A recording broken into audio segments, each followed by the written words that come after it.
अब अगला आपका टॉपिक है रिटर्निंग मल्टीपल वैल्यूज। जब आपका एक फंक्शन जो है वो क्या करता है, मल्टीपल वैल्यूज को रिटर्न करता है, तो उसके लिए मैं आपका एक टॉपिक लिख रही हूँ, एग्जाम्पल लिख रही हूँ, उसके बाद में इसको समझ।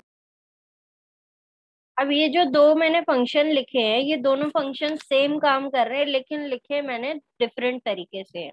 और डिफरेंट तरीका सिर्फ आपको एक ही दिख रहा होगा, एक ही लाइन में दिख रहा होगा, जो कि ये है। यहाँ t is equals to square लिखा हुआ है, यहाँ v1 v2 v3 equals to square 2 4 6 लिखा हुआ है। और नीचे प्रिंट में भी v1 v2 v3 किया हुआ है, क्योंकि ऊपर वो कॉल किए। नीचे यहाँ प्रिंट t किया हुआ है। तो अब आपका क्या है, ये मल्टीपल वैल्यू कैसे रिटर्न कर रहा है। आप देखो मल्टीपल वैल्यू ये ऐसे रिटर्न कर रहा है। आपने x y और z लिया हुआ है इसके अंदर, फंक्शन के अंदर आर्ग्यूमेंट है ना। अब उसको आपने क्या किया, रिटर्न किया x multiply x comma y multiply y comma z multiply z। तो मतलब हम स्क्वायर निकाल रहे हैं। ये जो फंक्शन हमने बनाया है, ये किसके लिए बनाया हमने, स्क्वायर के लिए बनाया हुआ है।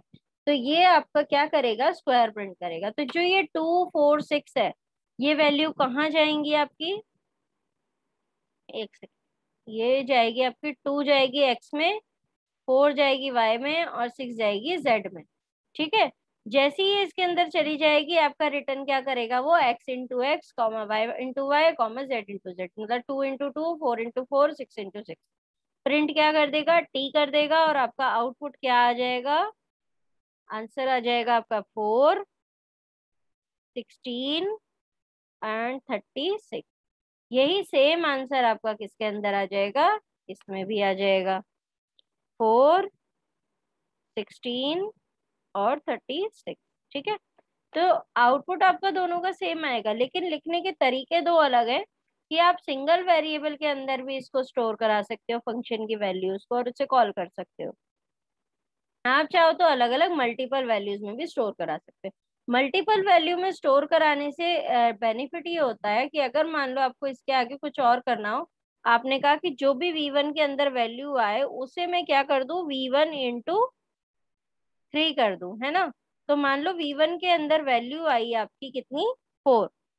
ठीक है। तो 4 इंटू 3 करने के बाद आंसर 12 आना चाहिए v1 के अंदर। तो हम जब हम अलग अलग वेरिएबल्स में वैल्यू को स्टोर कराते हैं, तो हम इस तरीके से उसको फिर नीचे और कैलकुलेशन के लिए भी कॉल कर सकते हैं। लेकिन अगर मैंने सिर्फ टी को कॉल किया, टी में मैंने कर दिया, आंसर तो सेम आ रहा है। लेकिन अगर मुझे सिर्फ 4 की वैल्यू को यूज करना है, जो कि 16 है, तो मैं कैसे यूज करूंगी, तो उसके लिए तो मुझे यही काम करना पड़ेगा ना। इसीलिए मुझे अलग अलग वेरिएबल के अंदर स्टोर कराना ज्यादा सही लगता है। तो इसलिए आप दो दो जो आपको ये मैंने एग्जांपल लिख के दिए हैं, ये दोनों मल्टीपल वैल्यू को रिटर्न कर रहे हैं, जो हमारा मेन टॉपिक है। लेकिन एक आपका सिंगल वेरिएबल में कर रहा है और एक मल्टीपल वेरिएबल में कर रहा है। तो मल्टीपल वेरिएबल में करना ज्यादा बेनिफिशियल रहता है in respect of single variable. ठीक है। तो ये होता है आपका returning multiple variable at multiple values, या मल्टीपल वेरिएबल्स कह सकते हो आप। ठीक है।